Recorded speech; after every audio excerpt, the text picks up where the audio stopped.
Hello, this is the Mandarin teacher Unicorn. I'm back. This video I will do in English because I think the topic gonna help those who learn Chinese as the second language. Okay, let's go.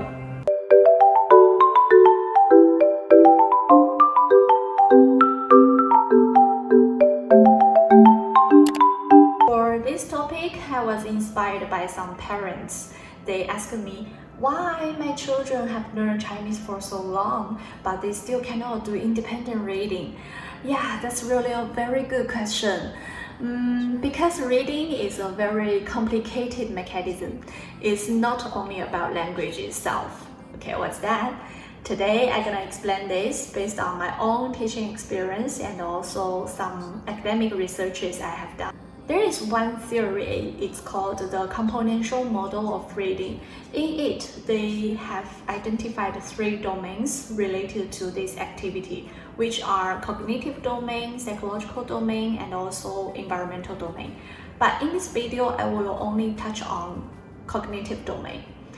Cognitive is something intellectual or academic. Okay, first of all, it's the print awareness. That means whether your children know how to turn up a page, where to start to read, from left to right or right to left.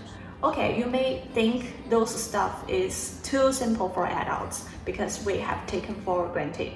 But for young kids, it's really a challenge. If you don't know what I mean, okay, let me put an example. How do you feel when you are looking at this, or this? Okay, very alien to you, right? Do you know where to start? Do you know how many samples or images organized as one word? You don't know, right? Okay, so that's why some parents will complain when they read to their children cannot pay attention to the text. That's because they do not have a very good print awareness. The second one is phonology. Phonology is a linguistic term that means to match the sound system with the print system. In another word, that means whether you can read the words out. I think this is the biggest problem for young children in early literacy. In general, in the world, languages can be classified into 2 categories, which are phonetic languages and logographic languages. Phonetic languages are like Spanish, French, and English. Although English is not very regular, but you still can get a clue. Unfortunately, Chinese is logographic language. That means you can have no idea of the pronunciation when you are at the sight of the words. So, for young children, if they want to read independently, that means they must have acquired a large number of vocabularies. It's quite hard for them. I know in the market there are some great reading materials like 100 words, 200 words, but if a child has the language ability already, maybe they will lose interest in the content. The content will be too easy for them, too boring, too childish, too simple for them. So there is a tip for parents. Reading is something the sooner the better. Because in the late learning, you will find the gap between the language to the cognitive level will be larger. Okay, I know many parents have the myth. If I teach students flashcards, if they can recognize many words, that means they can read Chinese. No, it's not like that. Because besides phonology, there is another important thing is morpheme. Morpheme means the minimum unit carrying information or carrying the semantic meaning. Semantic means the meaning of the words. Okay, let me put like this. Egg in English, just one word. But in Chinese, it's 鸡蛋, organized by 2 words. And for English, it's very simple. You can use the finger space to divide each characters, to divide each word. But in Chinese, it's in a continuous sentence. You need to identify the minimum morpheme so that you can divide the sentence into some more films, not word by word, not character by character. It's a phrase by phrase. If you divide it in a wrong way, you cannot understand the meaning of the sentence. So here are some tips for parents. Firstly, if you can do shared reading at home, please do as much as possible. This can increase their interest and motivation in this language learning. And secondly, here is a question for you. Do you want your children read to learn or learn to read? Actually, in early childhood education, we advise read to learn. Do not focus a lot on word recognition. It's not necessary, because if they are interested in the content, they can pick up new vocabularies spontaneously. Only when they feel reading is enjoyable and entertaining, this activity can be sustainable. They can form a very good habit in reading. The third one is oral language. This is a tool for them to decode the meaning. Language is not like when you can read, then you can comprehend.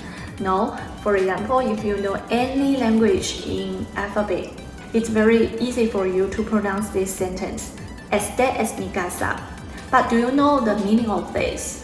No, right? That's because you do not have this language background. I think this raises another question. Whether flashcards teaching method is effective.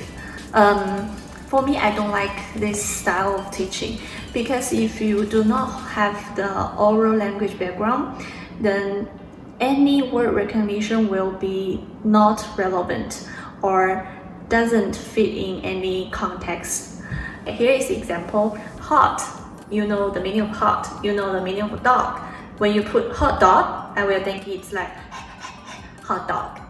Okay, this is not a code joke. For me, many children will decode the meaning in very strange way, in a very weird way.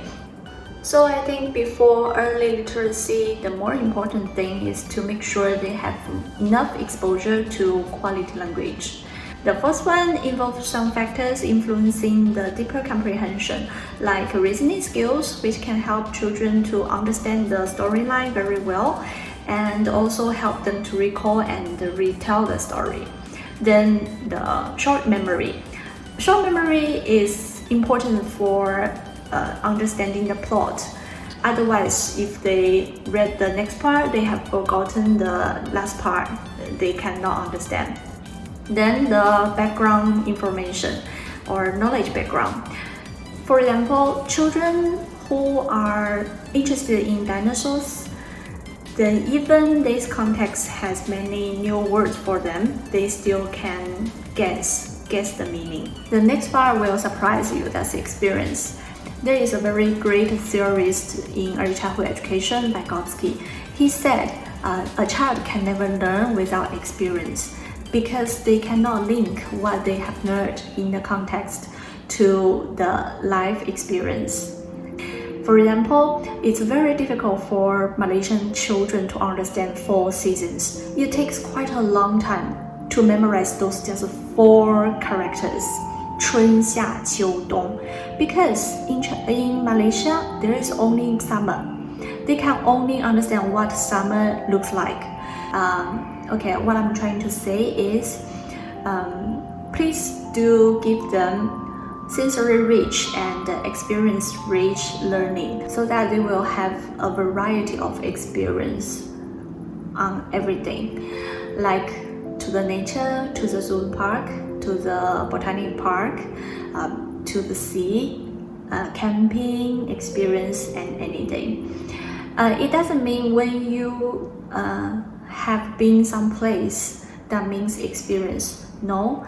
Meanwhile, the proper input of the language is also necessary. For example, if I just took you to the supermarket, you will never know this is broccoli. But when I show you this is broccoli, so next time when you read the word broccoli, then in your mind you will have the image of a broccoli. What does it look like?